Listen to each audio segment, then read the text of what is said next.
सोचिए 15 अगस्त 1947 की सुबह सिर्फ एक और आम दिन होता। ना कोई तिरंगा लहराता, ना राष्ट्रगान गूंजता, ना हम आजाद कहलाते। क्या होता अगर भारत को कभी आजादी नहीं मिलती? क्या आज भी ट्रेन सिर्फ ब्रिटिश ऑफिसर्स के लिए चलती और भारतीय सिर्फ कुली होते? क्या हम अपनी ही जमीन पर सेकंड क्लास नागरिक होते? या फिर क्या हम एक अल्ट्रा मॉडर्न और स्वच्छ देश होते और हर शहर लंदन जैसा दिखता? इस वीडियो में हम उसी काल्पनिक दुनिया की सैर करेंगे, तो वीडियो को अंत तक जरूर देखिए, क्योंकि इसका हर एक पहलू आपको सोचने पर मजबूर कर देगा।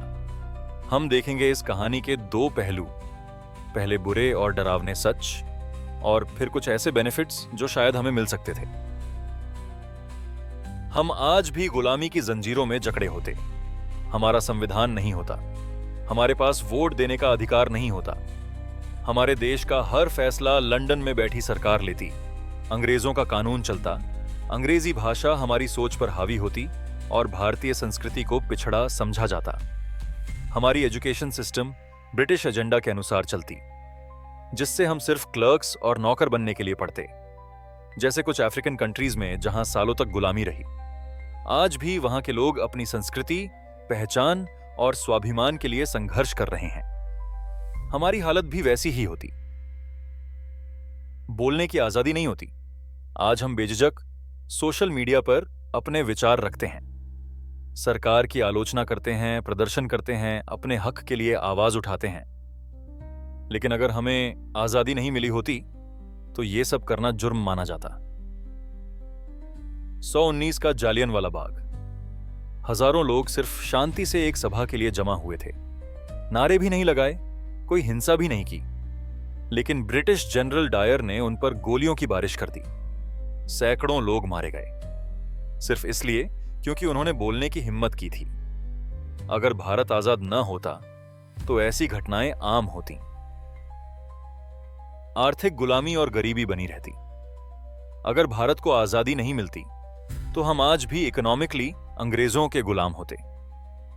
अंग्रेजों ने भारत को कभी भी एक देश नहीं बल्कि एक बिजनेस अपॉर्चुनिटी समझा। उनका मकसद साफ था, भारत से रॉ मटेरियल सस्ते में खरीदो और उसी माल से बने प्रोडक्ट्स को भारत में महंगे दामों पर बेचो। हमारे कपड़े, हमारे हैंडीक्राफ्ट्स, हमारे इंडस्ट्रीज, सब कुछ जानबूझकर नष्ट कर दिया गया। लोगों को मजबूर किया गया कि वो ब्रिटिश मिलों में बना सामान खरीदें। सन 1850 में भारत पूरी दुनिया की जीडीपी का लगभग 25% हिस्सा था, लेकिन जब अंग्रेज भारत छोड़कर गए, हम सिर्फ 3% से भी कम पर पहुंच गए। एजुकेशन और साइंस में पीछे रह जाते। आज भारत में ISRO है, IITs हैं, भारत के साइंटिस्ट्स चांद तक पहुंच चुके हैं, लेकिन अगर हमें आजादी न मिलती तो ये सब सिर्फ एक सपना ही रह जाता।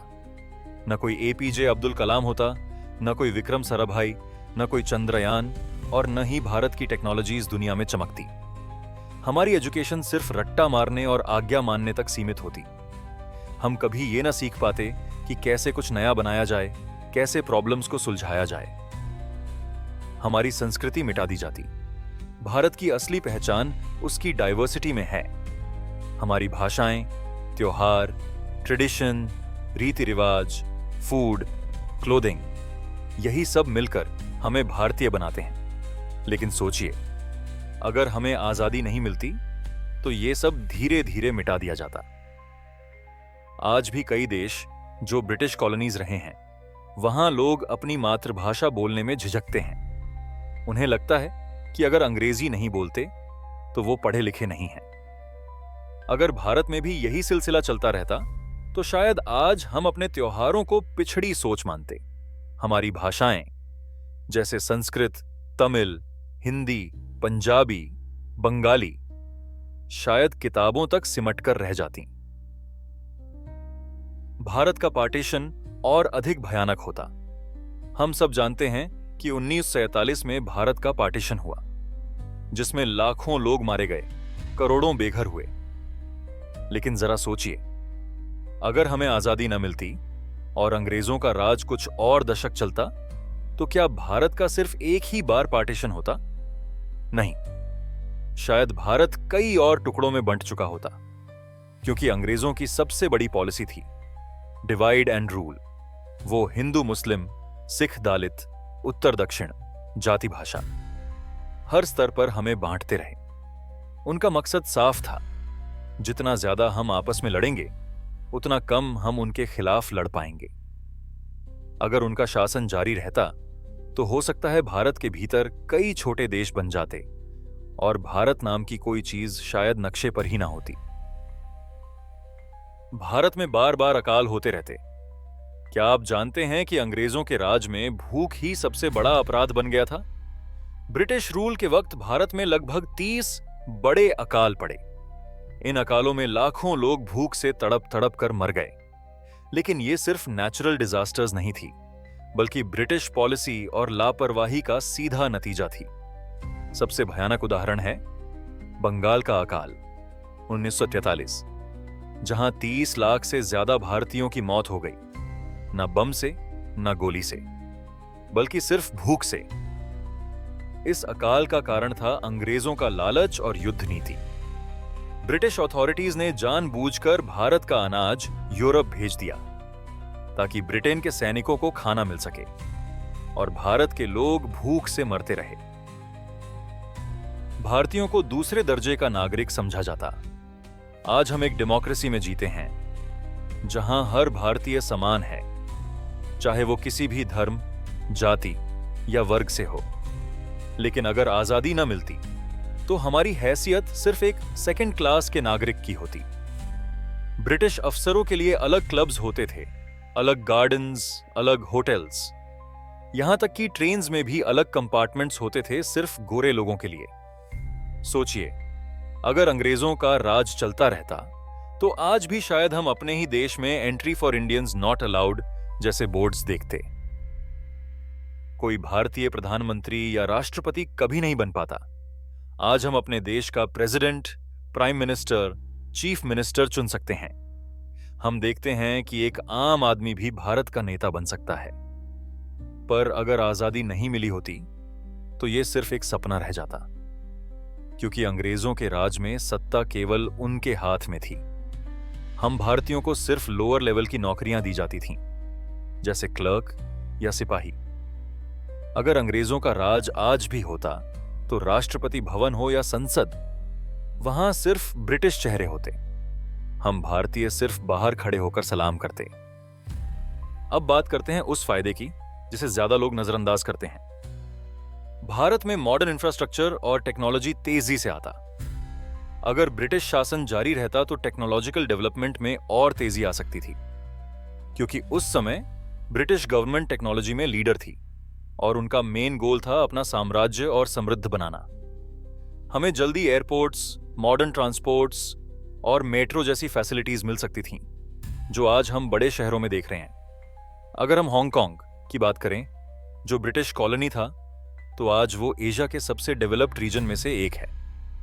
उनके एडमिनिस्ट्रेटिव स्ट्रक्चर और डेवलपमेंट की गति को देखकर आप समझ सकते हैं कि अगर ब्रिटिश राज कुछ और समय तक चलता तो हम भी शायद टेक्नोलॉजिकली और ज्यादा डेवलप्ड हो जाते। लॉ एंड ऑर्डर और मजबूत होता। ब्रिटिश हुकूमत की लॉ एंड ऑर्डर का एक खास पहलू था उसकी स्ट्रिक्टनेस, जो किसी भी हालत में अपराधियों को सजा दिलवाने की कोशिश करती थी। प्रशासन का एक मजबूत स्ट्रक्चर था जो हर एक गतिविधि पर निगरानी रखता था। इससे हमें एक सेंट्रल कंट्रोल और अनुशासन मिलता था। अगर ब्रिटिश शासन जारी रहता तो शायद क्राइम पर और भी कड़ा नियंत्रण होता। उनकी एडमिनिस्ट्रेटिव पॉलिसीज इतनी स्ट्रिक्ट थीं कि उन्होंने कानून का उल्लंघन करने वालों के लिए कड़ी सजा सुनिश्चित की थी। इंटरनेशनल लेवल पर ट्रेड और इन्वेस्टमेंट ज्यादा होता। आज हम ग्लोबलाइजेशन के दौर में जी रहे हैं, जहां हर देश का ट्रेड और इन्वेस्टमेंट इंटरनेशनल लेवल पर होता है। लेकिन अगर ब्रिटिश शासन जारी रहता तो शायद भारत को ग्लोबल मार्केट तक पहुंचने का एक और सीधा रास्ता मिलता। भारतीय इंडस्ट्रीज और ट्रेडिंग कंपनीज को डेवलप्ड कंट्रीज से अधिक इन्वेस्टमेंट और टेक्निकल असिस्टेंस मिल सकती थी। भारत की कंपनीज जल्दी इंटरनेशनल लेवल पर पहचान बना सकती थीं, क्योंकि अंग्रेजों के पास पहले से ही स्ट्रॉन्ग ट्रेड नेटवर्क्स था जो इंडियन प्रोडक्ट्स को ग्लोबल मार्केट पर स्थापित करने में मदद करता। साइंस और अंग्रेजी में भारत और मजबूत होता। आज भारतीयों को साइंस और टेक्नोलॉजी फील्ड्स में लीडर माना जाता है और इसका एक महत्वपूर्ण कारण है इंग्लिश भाषा का वाइड स्प्रेड यूज। अगर ब्रिटिश शासन जारी रहता तो साइंस और अंग्रेजी के क्षेत्र में भारत और भी मजबूत और प्रगति करता। ब्रिटिशों ने अपनी एजुकेशन सिस्टम के तहत इंग्लिश भाषा को भारत में फैलाया। अंग्रेजी के फैलाव से भारत को इंटरनेशनल लेवल पर कम्युनिकेशन और इंफॉर्मेशन एक्सचेंज करने का एक बड़ा फायदा मिला। आज भारतीय आईटी इंडस्ट्री की सफलता में अंग्रेजी की भूमिका को नकारा नहीं जा सकता। भारत में लोग अंग्रेजी बोलते हैं, यही कारण है कि हमारी कंपनीज दुनिया भर के मार्केट्स में compete कर सकती हैं। भारत में स्वच्छता का स्तर बेहतर होता।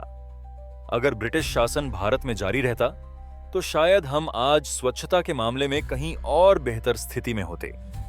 ब्रिटिशों ने अपने साम्राज्य में कई देशों में स्वच्छता और बेसिक इंफ्रास्ट्रक्चर के सुधार किए थे और अगर वो भारत में रहते तो यह भी संभव था कि सैनिटेशन सिस्टम को प्रायोरिटी मिलती।